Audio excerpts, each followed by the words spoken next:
Okay, come on in, grab a seat. This is our last session here. I can't believe this is the end of Bild. Whoa, tears, but we're so Let's excited. do it next year. Well, I think the rumors, we'll do it again. Okay, We'll do it again works next for me. year. We'll do it again. Shh, shh. You heard it here first, though. We're so excited to have Susan Stripling here.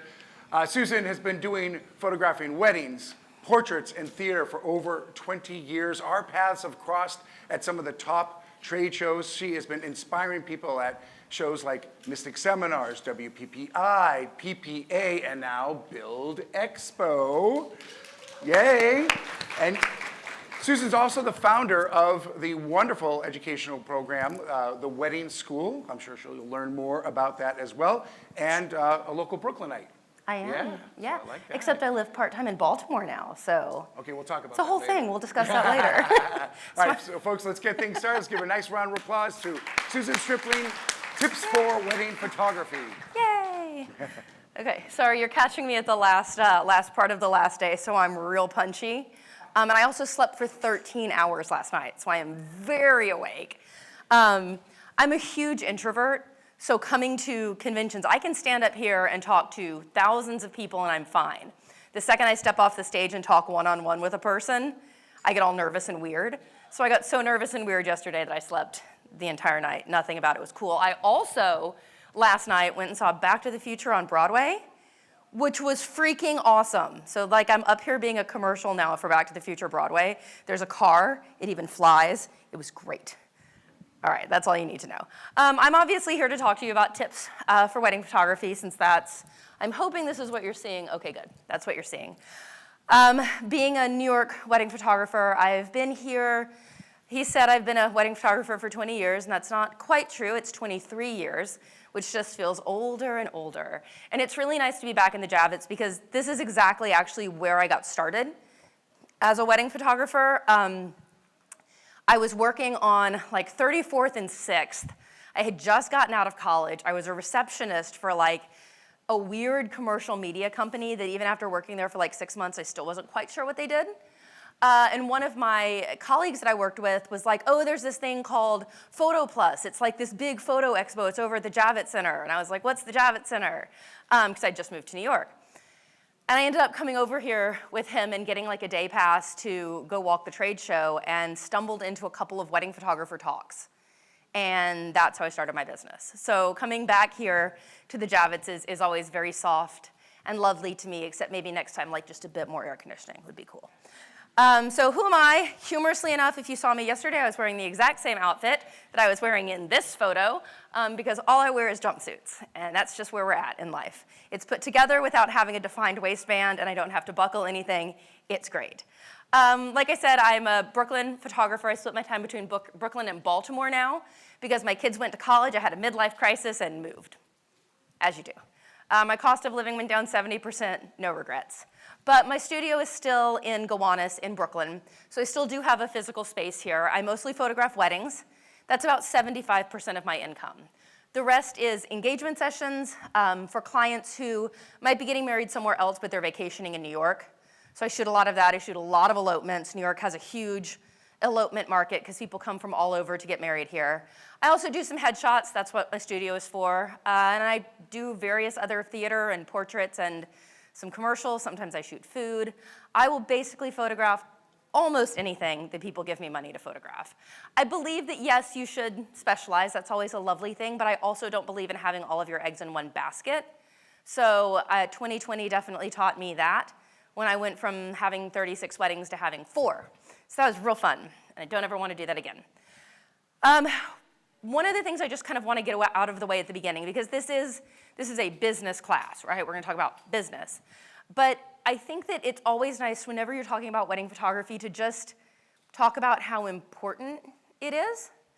And I don't just mean like, oh yes, it's very nice for people to have memories of the day and so on and so forth.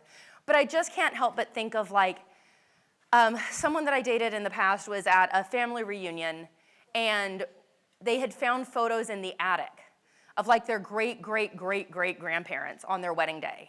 And they were torn, and they were water destroyed. They actually weren't even that in focus, and it was like finding a treasure. And last week, my boyfriend's parents actually celebrated 50 years of marriage, which is incredible. They're the cutest people you'll ever meet. And they put together a slideshow of their wedding pictures for basically he and I to see. And again, none of them were in focus. You couldn't tell who anybody was in most of them. And they were treasures, like absolute treasures. So every time I go to a wedding, every time I'm heading up to a venue and I'm like, oh my gosh, I'm tired, it's 110 degrees outside, why are they having their ceremony outside at 1 o'clock? I always try, it's that time of year. I always try to stop and check myself and remember that the pictures that I take today might be the pictures that if they print them, God willing, people will be pulling out of an attic in decades to come. So the things that I'm gonna talk to you about today are going to help you, hopefully, make your job easier so that you can continue running a business with like this at the forefront of your brain. So we're gonna talk through kind of different parts of the wedding photography process. If you have a burning question that absolutely can't wait, you can ask, but try to hold them to the end because you might ask a question that I'm gonna answer in like 5 slides. But I promise I will answer questions at the end. I love it. So preparing for the wedding, right? Dealing with clients. This was the part that I was most scared about when I started a business because again, introvert, which is hilarious working in an extroverted field, dealing with the clients actually made me more nervous than photographing the wedding day. So I am sorry my text is real small. I didn't know the screens were gonna be small, so I'm just gonna say it loud so you can remember. The first thing I highly recommend that you do is have a very clear contract. If someone books you to shoot their wedding, have them sign a contract. The contract is for them, it's also for you. And I know a lot of people are like, oh, you know, a contract, it makes it all businessy and like not personal. And I'm like, yeah, it does. Because it lays out clear expectations on both sides. My very first contract, I think I bought it from Rachel. Her website is the Lawtog, Lawtog. She's the most amazing human being. She's a lawyer that knows a lot about photography. She's brilliant. She's also an insane triathlete and like does way more than I could ever do in a day. She's fascinating. But I bought that contract. I took it to a New York-based lawyer because I wanted to make sure that everything that was in the contract got looked over in my city, in my state, made sure it would hold up. And I do tweak the contract as years go by. If I have something that's like an issue or becomes an issue or post-COVID, I had something put in there about pandemics, I always run any changes by my lawyer. But having a super clear contract from the very beginning just lays out expectations that your clients have for you and that you have for them. We're gonna go back one step. No, oh no, it took all my things away, okay. In the contract, the things that it lays out are, what am I going to do for you? How many hours am I going to work? What am I delivering for you? When are you paying me? What are those payment dates? What happens if I can't show up? All of those things that seem really boring and kind of pointless until they're not and you really need them. So have a clear contract. The second thing that you can do to ensure more success with your clients is work with them to create a timeline for the wedding day. And for some people who've been shooting weddings for 20 years, they're like, well, yeah, like, of course. But when I first got started, I thought that the clients would just give me the timeline, tell me when to show up, tell me when things were happening, and my job was just to work with it. But then I realized that that was actually doing them a terrible disservice because I go to weddings every single weekend. They don't. So why would someone who's never planned a wedding, doesn't know how long things take on different vendor sides, tell me how long things should take? So now if my clients don't have a planner that they're working with, and if they do have a planner, that's usually super helpful because the planner is also a trusted expert that can help them put together a timeline. I will set up a call with them to go over, are you doing a first look? What time is your ceremony? When would we like to do family photos? And then build a timeline before the ceremony and after the ceremony that fits in everything they need. Because people don't think things like, if your pictures end at 3 o'clock, but then you want to do family pictures at the church that's 15 minutes away, we can't stop your pictures at 3 and start family pictures at 3. We have to factor in drive times. And that becomes really wonderful because when you start putting together your timelines with your clients, they start trusting you even more. It's another way for them to realize that you are an expert in what you do and everything that you're doing is there to help them. So creating a timeline with them is also to help me, very selfishly, but it's to help them have an easier day as well. And I also build in, when we're working on the timeline, buffer time. I'll pack in an extra 15 minutes here and there wherever I can, because we know no one's gonna be on time. No one. And even if my clients are on time, their parents aren't gonna be on time, or some bridesmaid is gonna be a chair somewhere, or some groom ran out to grab beer, or like, you never know, an aunt didn't get the message that she needed to show up. Someone's gonna be late, it's nobody's fault, but by packing in little 15 minutes here and there, I can buy back time and things still stay on track. Convey clear delivery times and items. The worst thing you can do is be very vague about it. Yeah, you know, I usually get wedding images done within like a month of the wedding. What does within like a month mean? Does that mean 3 weeks? Does that mean 6 weeks? We don't know. So I try to be very, very clear, and I over pad that too. Because that phrase about overpromise, wait, hang on. Underpromise, because I was saying it in my head, and I'm like, this is not going the way I think it is. Underpromise and overdeliver. Thank you. Again, it's been a long week. But if my clients think that it's going to take me 8 weeks to deliver their images, and then I deliver them in 4, they're really excited, and I'm really excited too. So my turnaround time is 8 weeks. I have never delivered a wedding at 8 weeks. I think the longest it's ever been was like 5 weeks, and that was when I had COVID, right? Because I want time not only in case something happens to me, but also to realize that I am a human being with likes and wants, and I really like to sleep, and I like to play in my garden, and I don't want to be married to work. So when you're thinking of a delivery time, think really clearly about how quickly can I feasibly get this done, also factoring in things that might trip you up, and also just being a human who would like to live, right? Because I spent the first like 15 years of my business basically being married to my business. And I was always afraid, like, well, I can't go out to dinner tonight, I need to get this gallery ready. Why did I give myself such a tight timeline? I could have given myself an extra week. So be gentle with yourself, but also understand maybe like a 6-month turnaround time, and clients wouldn't love that. Also, when we're working on a timeline, I work on a family formal shot list, and I make sure that I'm briefed on family dynamics, because the last thing I want to do is say, like, all right, hey, Bob, let's get a photo of you and your spouse and your parents. And Bob's parents got divorced 5 years ago, and they don't talk to each other anymore. And I just tried to put them in a photo together, right?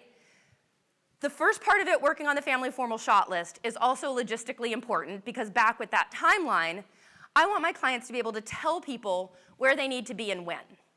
And when we have this family formal shot list, and by family formals I mean, who are we gonna stand in a line together and have smile at me and click the picture and keep going? I need to know how many people I'm gonna have, so I make sure that I've got enough time, but they also need to know who's going to be in the list so that they can convey it properly to the people that will need to be there. Like, hey, Aunt Marie, I need you in some family photos, but they're not before the ceremony, they're after. So just stick around after the ceremony. If you don't say that, Aunt Marie's in cocktail hour already. So this helps everybody be organized. It also helps me understand family dynamics. So I'll ask my clients, like, let me know who you've got in your immediate family, who you have in your extended family. I'll put together a tentative photo list, and then let's talk about it. And that's when things will come up like, my father passed 5 years ago, and my stepfather's walking me down the aisle. That's really helpful information to have, because I want to know, what do you call your stepfather? So I can refer to them properly. I want people to feel like I'm part of the family or I'm one of their friends, and misaddressing, misgendering, putting people together that shouldn't be together in photos, that doesn't feel very good to me. And they're honest mistakes, but if I can avoid them, I would love to. Make a rain plan. Funny that we talk about make a rain plan, because I have a 4-hour family photo session on Sunday. They came from Australia. They're leaving on Monday, and it's gonna rain. So tonight, I will be making a rain plan with my family formal, or my family client for Sunday. But any outdoor parts of the day need to have a rain plan, because especially if you shoot in New York, we don't have anywhere to go inside. There's nowhere to go. You have underneath Bethesda Terrace, and that's about all you've got. Because you can't just go into public places and start shooting. Hotels are really strict about whether you can be in the lobby or not. So for example, my rain plan on Saturday, I'm photographing on Roosevelt Island with my wedding client, which is the craziest place in New York, and I love it. But our plan is to shoot near the tram entrance and then go towards the end and then come back. But it might rain. So if that happens, we're doing the first look at the venue, and we're doing all pictures at the venue. This is super important. People feel more secure when there's a rain plan, and they're not stuck on the day of the wedding going, okay, well, where do we go now and what do we do? I'd rather have a rain plan that we never have to use than not have one at all. And then have a final consultation before the wedding to make sure you're all on the same page. I like to try to talk to my clients week of, or like about 10 days out, and it's just a quick call. I'm like, I just want to run over the timeline with you one more time. I want to run over the family photo list with you one more time. Let's see if anything has changed, because a lot of times things will change and they won't know to tell vendors that things have changed, like something's been moved or hair and makeup were bumped up or bumped back. And there are little things that I can be like, oh, wait a second, that might actually affect this, let's talk about it. And it's nice to have a final catch up. So after we've dealt with our clients, we get to be by ourselves with our camera bag, and we get to pack our bag. So I'm gonna tell you what's in my bag, because I love it. So as a Canon Explorer of Light, it will come as no great surprise to you that I am a Canon photographer, and all of my stuff is Canon. The bag that I take with me is a huge 10-bow rolling bag. It could hide multiple bodies. I've never done that, as I'm on film, and I feel like I should clarify. But it could probably hold at least 2 or 3 toddlers if you wanted to roll your kids around somewhere. You'd be fine. 4 or 5 puppies, you'd be okay. But what's in my bag, I have 2 R5 bodies. I'm all mirrorless. I've been all mirrorless for a while. I have 2 R6 bodies. And lest you think that 4 bodies are too many, remember that, like me, you could fall in a pond on a wedding day in front of your clients and take 2 of your cameras down with you. So it's always helpful to have 2 more, and that's a true story. I can laugh about it now, but it was not real funny when it happened. I thought the pond was like, it was like a man-made pond. I thought it was super short. And I was like, oh, I'm losing my balance. I'm just gonna put my foot on this rock. And I put my foot on the rock, which wasn't really a rock, and then all of a sudden it was like 7 feet deep, and I went all the way under. In hindsight, real funny. At the time, I'm really upset the videographers didn't get it, because that would be on my website if I had it. All of my lenses are RF lenses. I used to work with my older lenses with an adapter. The adapter is amazing, but I really like having, the RF lenses are just so sharp, so beautiful. I've been collecting them as I go along. My zooms, 24-105 f4, greatest lens. I'm gonna say greatest lens for every single one. It's like a Taylor Swift song. You're just like, oh my God, this is the best one. They're all the best one, to be clear. 70-200 2.8. My primes, of which I have many. I have a 16, a 24, a 35, the 50-1.2, which is my favorite lens in my bag, 85-1.2, 100 millimeter macro, and the brand new 135-1.8, which is worth every penny and every second I had to wait for it. My most used lenses. Now, everything that's in the bag does get used. Not at every single wedding. That 16 doesn't come out all the time, but when I need it, I do need it. What I do use the most on a wedding day, the 24-105, the 50-1.2, and the 135-1.8. Those are my 3 favorites. That question that people ask where it's like, if you were on a desert island, what would be the one lens you would take with you? And I'm like, that would be your question? I'm on a desert island, I would like a boat. But I would have to say if I had to have a most used lens, it's the 24-105, because it is so incredibly versatile. It's almost always on one of my camera bodies. And then the 50 and the 135 get traded out on the second camera body. I have 4 speed lights because I'm obsessive and ridiculous. And then I have all kinds of other stuff. I have light stands. I have way more batteries than anyone should ever have ever in their life. Chargers, because what happens is I keep losing my chargers, and then I buy a charger, and then the second I buy the charger, I find the old charger. It's great. Earplugs. If you are not, like literally I want to get up and give a seminar called Earplugs, where I say, please wear earplugs at weddings, and that's the whole seminar. Because I have so many photographer friends who are like in their 50s and 60s, and they're hard of hearing. Or not hard of hearing, but like they have noticeable hearing loss because of standing in front of incredibly loud speakers with incredibly loud bands. I've been wearing earplugs since my first year of shooting weddings. I pop them in at the beginning of the reception. They don't come out until it's over. I have ones that are meant for like musicians. They're not custom fit or anything like that, but they're meant to let in the sound of people talking, but to cut out the ambient sound. And I don't even take them out during things like toasts or speeches because I can still hear really, really well. Advil, because I'm getting older and everything hurts. Band-Aids, because I'm clumsy. And I have a Band-Aid right here because I somehow managed to hurt it at the Canon booth yesterday. How? We are unsure. I also have a lot of memory cards just because I don't like to overwrite cards until the weddings are done. So if I've got like a double, or if I have one weekend and one the next weekend, or family portraits or anything like that, I just don't ever want to overshoot. So a lot of my backups have backups, and I'm actually considering purchasing another 24-105 because that is such a staple lens in my bag that if it went down, I could replace it with primes, but I kind of don't want to. I love that lens. My boyfriend, who's a Nikon shooter, it's okay, we're making it work. I make fun of him all the time. It is beautiful. He doesn't like it. Nikon has the 24-120, I think. Yes. And he has 2 of them because it is such a staple in his bag that if something were to happen to it, I'd be sad if something happened to my 51.2, but you know, I have a baby 51.8. That's like my backup for it. So that's what's in my bag. Preparing for actual photography. Venue scout if you need to. It is okay if you don't need to. I have not scouted a venue in probably about 5 years, and it's not because I'm fancy, and it's not because I've shot at every single venue that exists. It's just because I've gotten very good at walking into a space. Excuse me, I should not have had anything bubbly before I came here today. I'm really great at that. I'm getting good at showing up on the wedding day, looking around, and making a plan really quick. But before, I wasn't comfortable. I would get to a venue and I would be really nervous. I wouldn't know where things were. So I would go look at it on another day.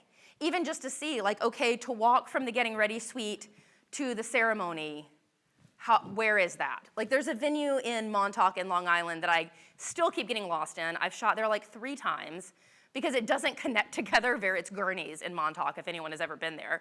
There are so many like outdoor walkways and they don't all go in the same directions. But if you feel like you need to venue scout, do it.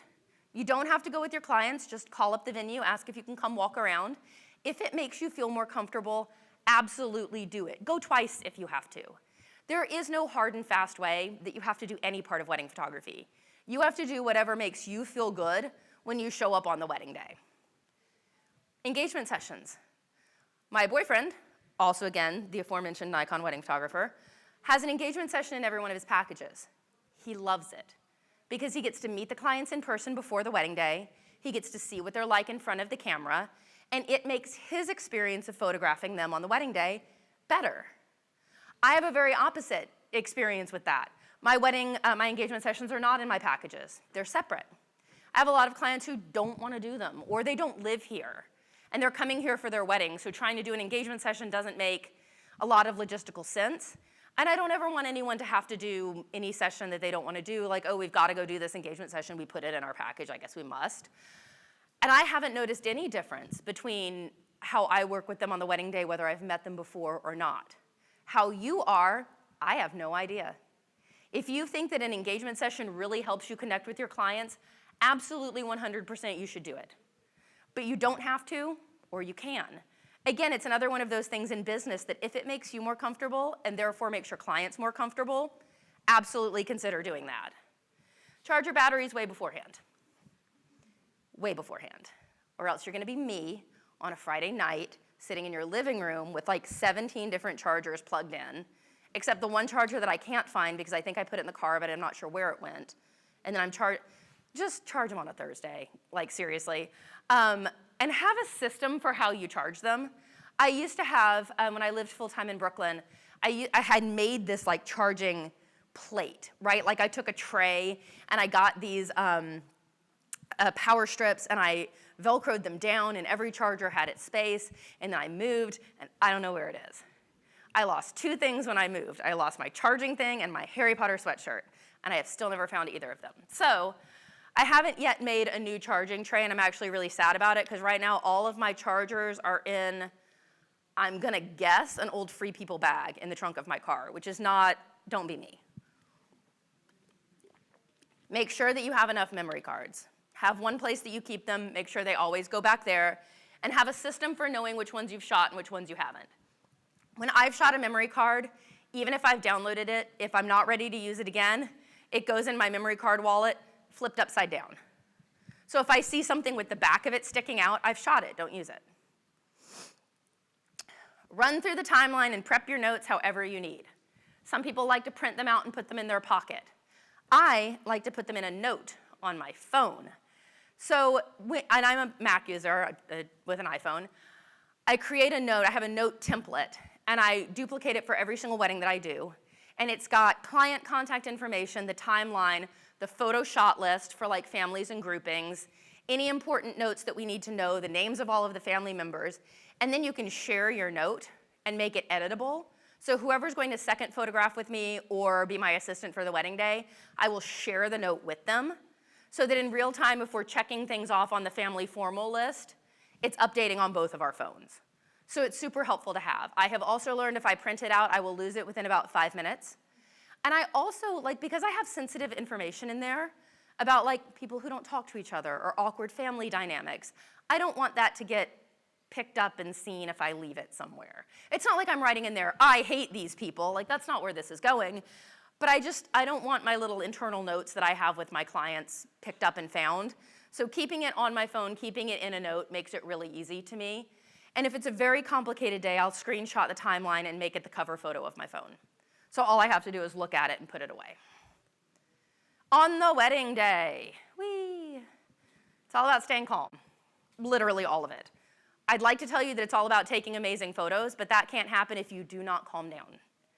And that is the biggest mistake that I see people making on a wedding day, myself included, is to get nervous or to get anxious, or when things start to run behind, getting really panicky. Stay calm. Breathe and don't overshoot. How many times do you get really nervous and all of a sudden your finger gets really twitchy and all of a sudden you're just like, brrr. You gotta look through all those pictures afterwards and cull those down. We don't wanna do that. I find that the more stressed I get, the more I shoot things I don't need to shoot.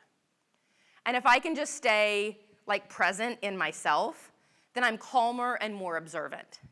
And my goal actually in the last couple of years has been to shoot less at every wedding I go to. Not deliver less, shoot less.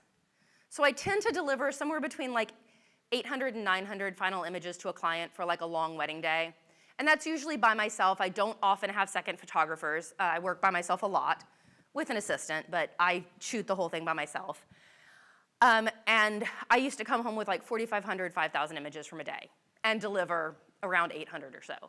Now I'm coming home with 2,100, 2,200 images and delivering the same quality final images. I'm just more present and there on the wedding day. And the only way to get there is to just keep doing it. I could not have done this the first year I was in business or slowed down because I didn't know what I was slowing down for. So a lot of these things I'm talking about, breathing and not overshooting, they do come with time. They really do. I am an old person now, and I can tell you these things. If timing goes haywire, don't panic. And that is easier said than done because this past Saturday, we were so late with hair and makeup, and I was in the bathroom literally just oh my God. But don't let your clients see you panic. You can panic in here. Don't panic here. Because the second you start getting panicky and nervous, you make the other vendors panicky and nervous, and you make your clients panicky and nervous. I can't tell you the number of times I have full-on lied to my clients in the interest of the wedding day. Oh my gosh, we're 30 minutes late with hair and makeup. Is that gonna affect our portraits? Absolutely not, we're going to be fine. Yo, we just lost 30 minutes. Yes, it's going to affect your portraits, but yes, we are also going to be fine. Don't worry about it.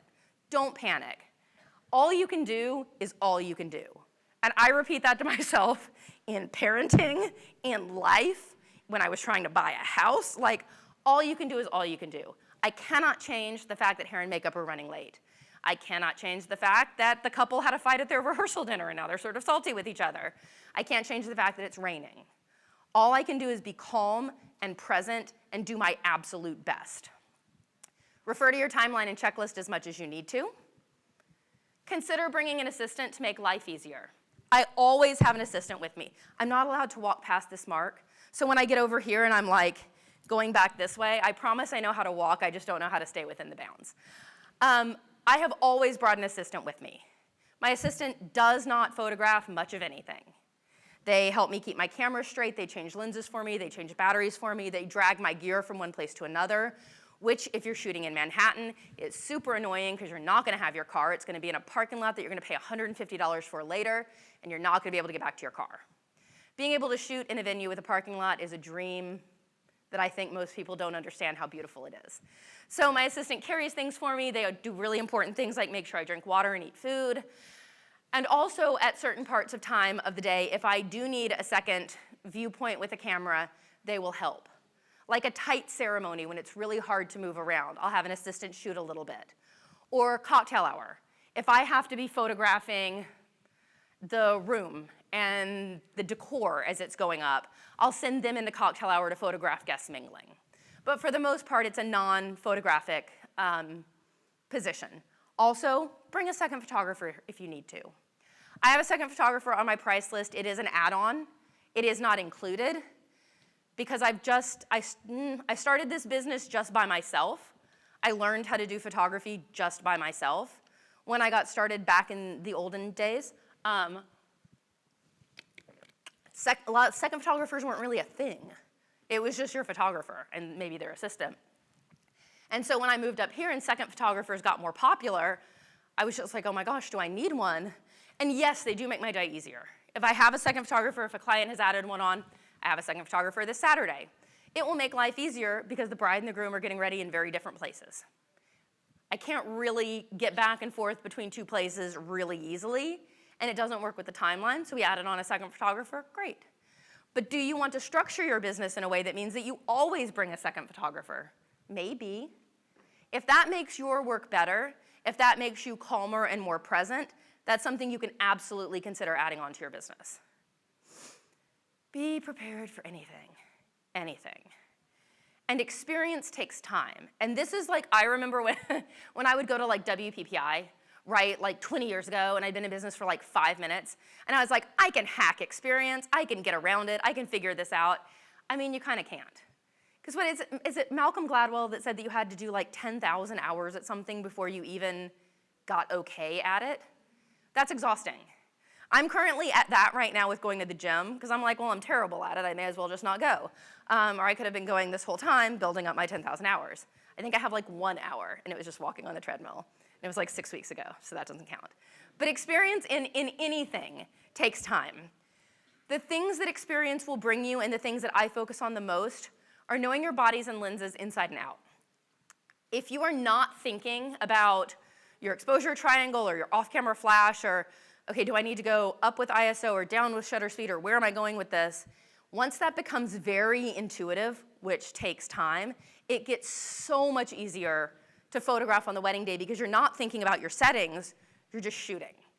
And it's a wonderful feeling. And I remember the first time that ever was unlocked for me, I was like, oh my gosh, I just shot a whole bunch of stuff and I didn't think about my settings at all because I didn't have to. And I hope one day I'll be the same way with cooking, but I highly doubt it. Understanding your exposure triangle. I know that's photo 101, but it actually took me longer than I thought to make it as innate as it should be. Learn when and where to use off-camera or on-camera lighting. And I highly recommend learn all ways of lighting, and then learn what resonates the most with you. Maybe you are a natural light photographer. Maybe you're a natural light photographer that's just real scared of off-camera flash. That's okay. Maybe you learn off-camera flash and you're like, I don't like this. Maybe you learn it and it changes your whole business. But the importance with the lighting is also right back to knowing your bodies and lenses inside and out. The more you know, the more you have the tools inside of you to grab whatever tool you need, mentally and gear-wise, to get you through whatever's happening on the wedding day. Keep practicing. My boyfriend and I used to do, well, I say used to do, it's not like a long time ago. He would do these things called the Daily 30, where we would go outside for 30 minutes and just photograph whatever we saw as just a practice in seeing. The second it got over 70 degrees, we suspended that process until the fall. Because I will go shoot in 12 degrees and be like, this is amazing. When it's 83, I'm like, we're dying. Invest in education. And I'm not here to sell you my education. There's so much good education out there. I founded something called the Wedding School. It now is owned by Bild Expo, the parent company that owns WPPI. It's out there. There's Portrait Masters, which is super nice education. There's Jerry Guionis education. There's this here. There's stuff in person. There's stuff online. Invest in education. I realized that I've been like 5 years without investing in education, and I kind of miss it. So I'm looking for what my next step is going to be. It might be, I really want to take a class with Lindsay Adler. I want to take a class with Chris Knight. I want to learn more studio photography. I want to try to find myself a business coach. Like, it's really easy to get stagnant with where you're at, even if you're happy. But just continuing to invest in education is investing in yourself and investing in your business. And I think that's important. And understand there's no way to skip this step. Sorry. After the wedding, my favorite part. I actually really love post-production. I love it so much because there's AI. We're getting there. Develop a workflow that works for you. So I download ASAP. I try to download the same, and I realize that the workflow I'm about to tell you is a little nutso. You don't have to do my workflow. It's okay. I try to download the same night. I travel a lot for work because I do live part-time in Baltimore, so sometimes I'll be in a hotel, sometimes I'll be, I have a camper van that I'll take around, so sometimes I'm in my camper van, which is a phrase I never thought I'd say, but it's awesome. I try to download the same night because I just want to get those files in a safe place and get them backed up. They're on 2 cards, that's great, but I want to get them backed up. I also maintain a consistent file system. This has been my file system for, I swear to goodness, like 15 years. I have a folder that lives on my desktop. It's called Workflow. Quick tip on a Mac, if you lock your folder, you can option click it, and like if you lock your folder, you can drag the folder into a new place and it will copy it, not move it. So my workflow folder is in a locked folder on my desktop. Every time I shoot a wedding, I open a new folder for my clients and drag this file structure in there, and it just copies in. It's pretty neat. But this is the same file structure that I've used for years and years. RAWs and outtakes, those are my RAW files. That's where they go. If I have a second photographer, RAW files go in there. After I've culled the wedding down, they go into keepers. When they're done, guess what? They go into final. I make collages that I put on my blog, blog collages, and then anything that's small and sized down for Instagram. This way, I'm not accidentally writing over anything in any folder when I'm moving things around. Always back up your backups. Before a wedding is delivered, it's still on the cards I shot, which are dual RAWs. It's on my desktop, or it's on my computer, because I work from my computer. It's backed up on 2 drives. So if I really need it, it's in 5 different places. When it's done, I'll reshoot the cards, no big deal. The JPEGs live on my computer for probably about 6 to 8 months after it's delivered, and then they end up coming off. Pick time is how I deliver to my clients, so they're also cloud-based backed up there. And then the finals get backed up on additional backup drives. I just don't ever want to lose files. I don't know how I ever shot film. AI editing. I'm not here to be a commercial for Imagine AI, but I am also a commercial for Imagine AI because it is the single biggest tool in the past couple of years to help my business. Basically, what it is. Does anyone not know what it is? Both of you, cool. It is basically a program that you teach to edit like you. It's an editing bot, if you will. You upload, I think now it's like 5,000 RAW files in your Lightroom catalog that have been edited the way you want. And it's basically teaching this program to edit like you. I can have a wedding done and back in about 20 minutes. I upload it, I go take a, yeah, I know. I upload it, I take a shower, I come back, and it's like, would you like to download your edits? And I'm like, yes, I would. I could deliver a wedding same night if I had to. I'm not going to, but I could if I had to. The wedding that I shot on Saturday was done by Sunday night, and I went out to lunch and then went to a picnic.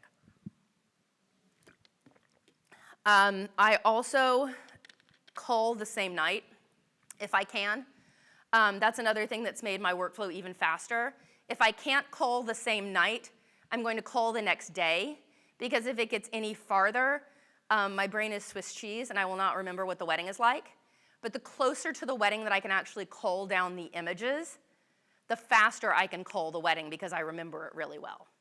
So a lot of times I'll come home from a wedding, I'll get home at like 10:30 or 11. My brain is wired because I just got home from a wedding.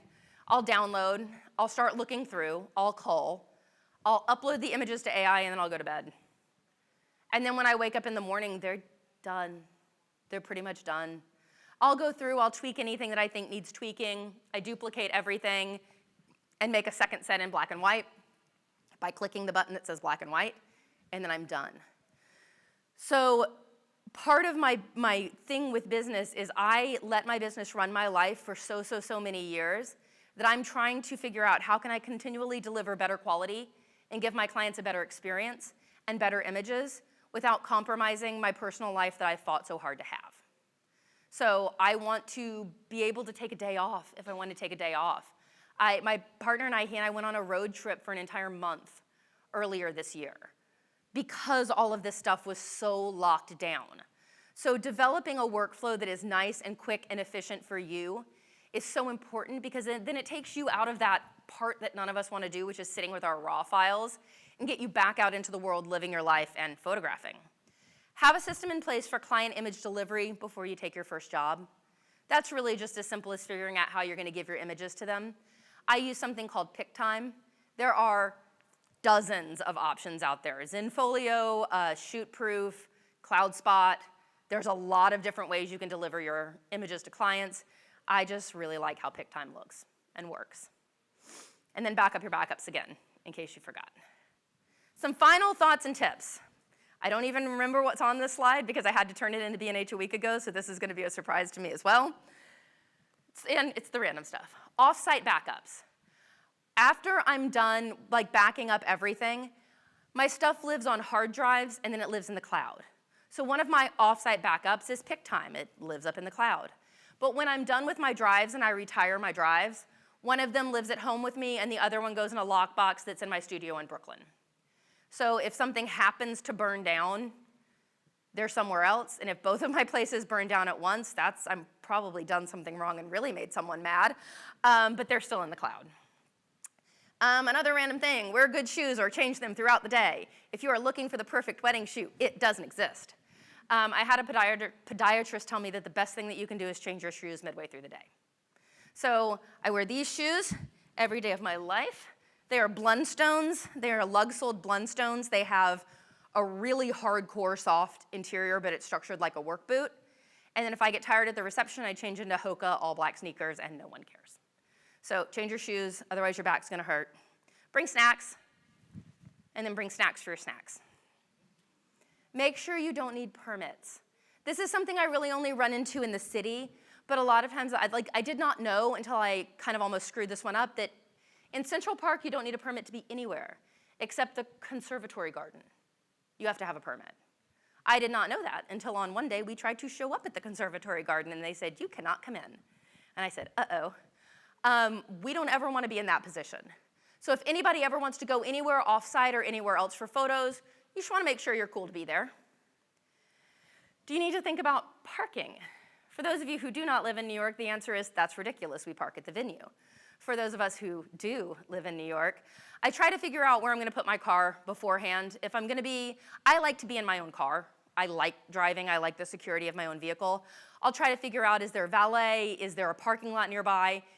Pro tip, make sure the parking lot stays open late enough or else you're going to take an Uber home and then come back and get your car the next day, and that's not fun.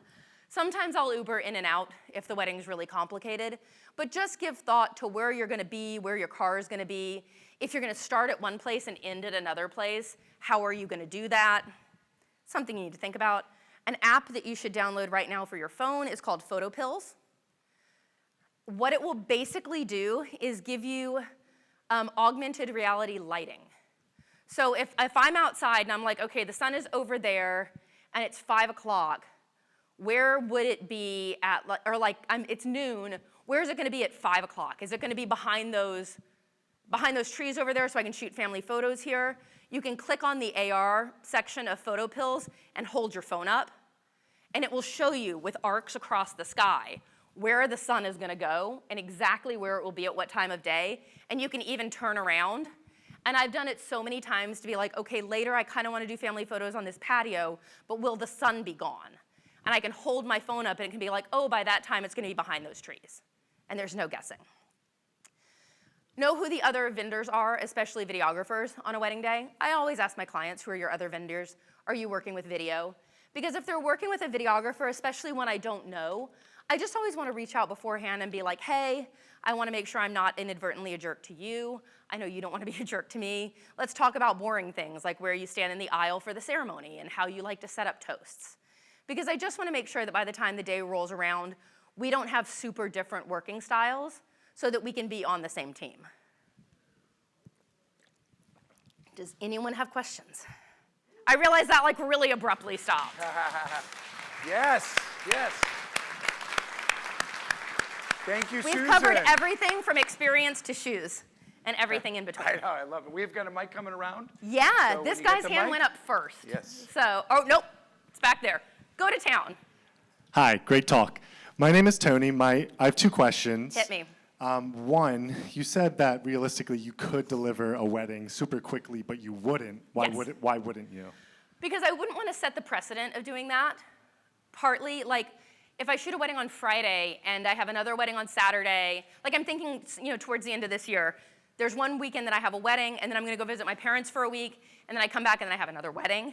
And it would be so hard to get the first wedding out really fast.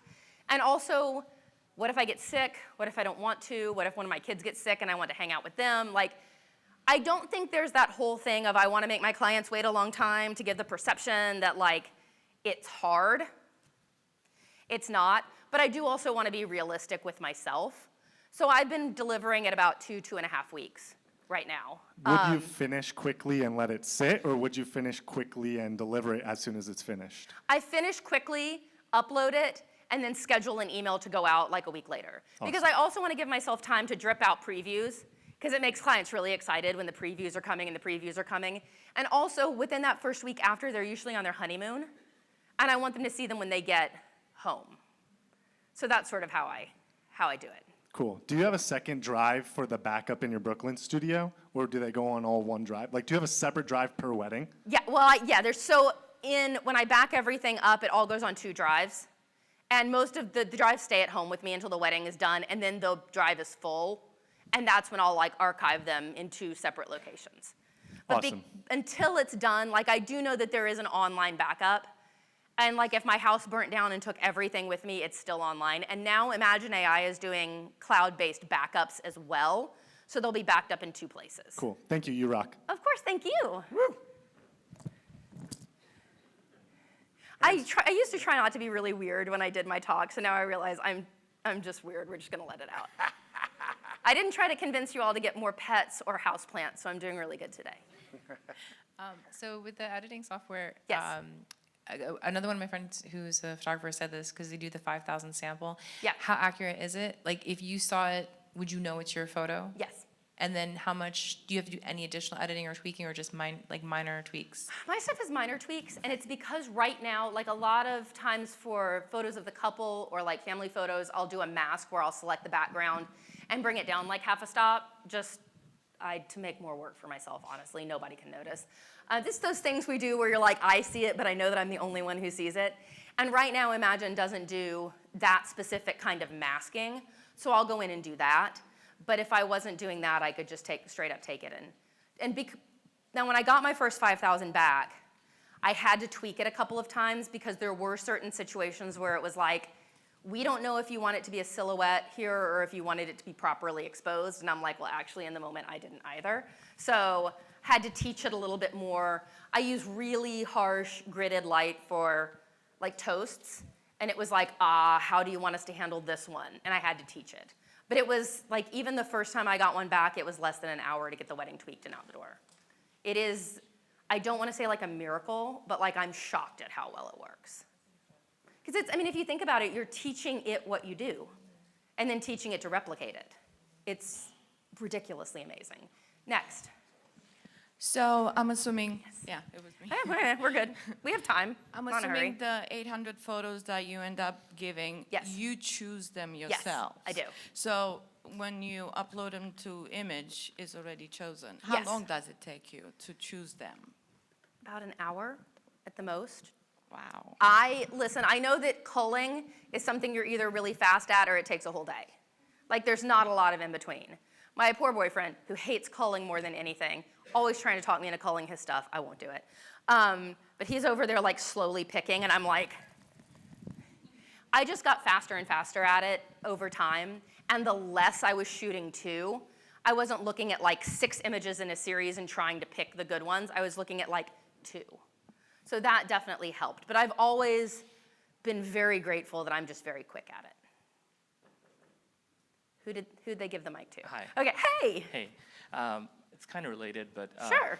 It can be unrelated. so That's what's your fine. portfolio when you go to these extravagant weddings, with a high budget? Sure. How do you for me, I get stressed with certain situations. Sure. Do you feel how do you overcome that overwhelmness of what you have to document, because they spend a lot of money and it's a lot to document. So Yes. how do you, like, what's the process that you use in your, Slow and steady, honestly.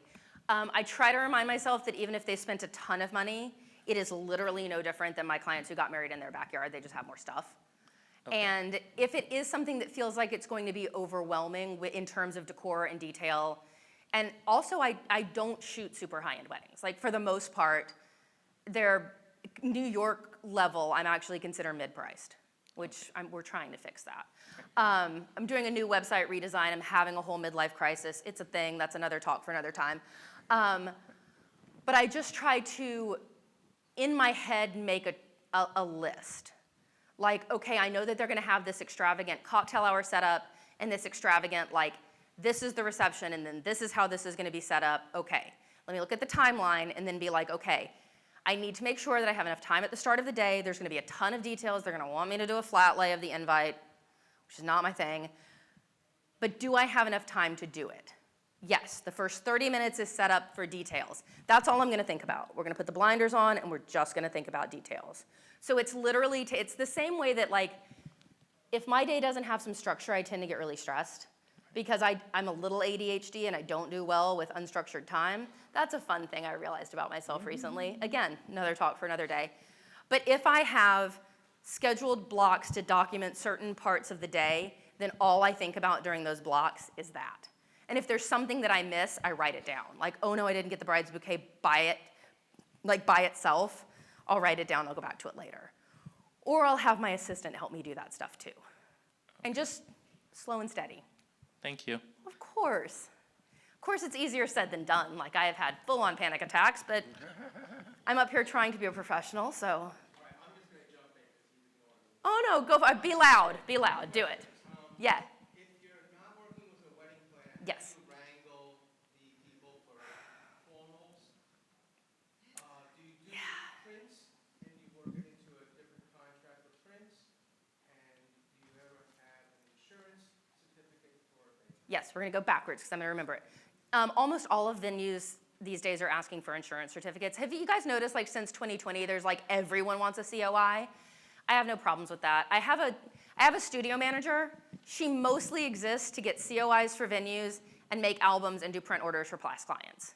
Right now, she's helping me prep my new website. We're all exhausted. But yeah, I have no problems doing COIs everybody wants one. I just ask, what I don't like is when a client will email me and be like, can we get your insurance? And I'm like, that's not what you're asking. You're not asking for a copy of my insurance. You want a certificate of insurance. I'm like, so just put me in contact with your venue and we'll figure out what they need. Because some places want it written in a certain way or whatnot. If clients want to do prints, they can order them through the gallery that I send them to see their images. It works as online backup for me, cloud-based delivery for them, and then a print store. So if someone does place an order, it goes straight to the lab and then gets sent straight to them. And it's a lab that I've used for a million years, so I trust them. Albums we do differently. My studio manager will work with people directly to do their designs and then get the album sent to them. And then the first one was, oh boy, hang on, I can do this. Wrangling formals. I'm not a fan. Like, I'll be very honest with you. If there is not a planner, it's actually really difficult. I try to stress that clients should at least have a day of planner or someone from their venue that comes with them. So like this past weekend, we didn't have a day of planner, but there were 2 like attendants that followed the clients all day, and they were able to help me like go find people. But I tell clients, like, if you don't have a planner, if we don't have a contact person, someone to help us, I'm gonna have to put your groups together, and that's gonna cut into the time that we have. And if someone is not there, we're gonna have to go get them, and that's gonna cut into the time that we have. And usually people understand, and sometimes it's still oh shoot, you're filming, so I can't say it. It's a poop show. We'll say it that way. No, it's one of those things where I'm like, I'm trying the hardest I can. This is very difficult. So there's no secret. It's just hard. Yes, now as we end on that downer, let's go up on another question. Yes. Okay, you said that you choose all the pictures that you send to the clients. Yes. Is there any reason why you don't give them proofs before you do that? Because what I'm delivering to them is basically what there is. So anything that's not getting delivered is because someone has closed eyes, or I took a picture of my foot, or there are 3 pictures in a row and they are virtually all the same. So what is left are the keepers, and that's what I'm delivering. It's not like a portrait session, which is how I would do portrait sessions, is give proofs and let them pick the keepers. For weddings, I'm already giving them the keepers. There's not much of anything left in the outcast pile, other than duplicates and strange pictures we take of each other when we're testing the lights. Yeah. Or honestly, lots of pictures, things that don't make it are like my assistant standing in the background, or the toast happens and like the maitre d's filling their wine glasses. I'm like, I'm not gonna deliver that. So I used to consider doing proofs, and then I realized for the high volume of images that would come out of a wedding, it would be harder and be less helpful, and it would give them more to look through. And that's not always a good thing. It does that like decision paralysis thing. I thought I saw a hand. Oh, I can see a hand and a stand up. Hey, Hello. what's up? Do you do any RAW backups in the cloud or just JPEG? I don't do raw backups in the cloud, just meh. I know some people will use Backblaze to like back up their whole computer, but honestly, once the keepers are chosen, I don't really need the raw files anymore. If I think I'm going to enter something like a competition that requires a raw file, I'll save it and put it in another folder. But for the most part, I just back them up on my external drives and then let them sit there. I don't think I've ever gone back for a raw file ever, but now I'm super paranoid that if I don't back them up in perpetuity, the world will end somehow. So it's those paranoid things we do that don't make sense. Anybody else? Yep. We're coming, I promise. Yeah. Go for it. There's a couple of questions. Yeah. I wanted to know, you said you've been working with your lab for a while. Yes. Which lab do you use? And then- ProDPI is my print lab. Which one? ProDPI. It's also White House Custom Color. Okay, yes. I mean, they're all good. Like, Yeah. I also really like Miller's and I like Bay Photo. Okay. And then your CRM system that you use? Tave. Tave. Tave is how I do, like, my leads come in through Tave, I respond to them, I do my bookings there, it's how the invoices are sent out. It's like my client management software. Does Tave also do photo delivery, or do you do that separately? It doesn't do photo delivery, I do it separately. I've yet to find one that does everything, because Tave is so robust. Yeah. I almost don't want it to do photo delivery. It's like one of those things where it's like, just don't. So who do you use to deliver your photos? Pick-Time. Pick-Time. Okay, perfect, thank you. Of course. Questions are fun, this is great. There's a lovely person back there who keeps putting a hand up. There you go.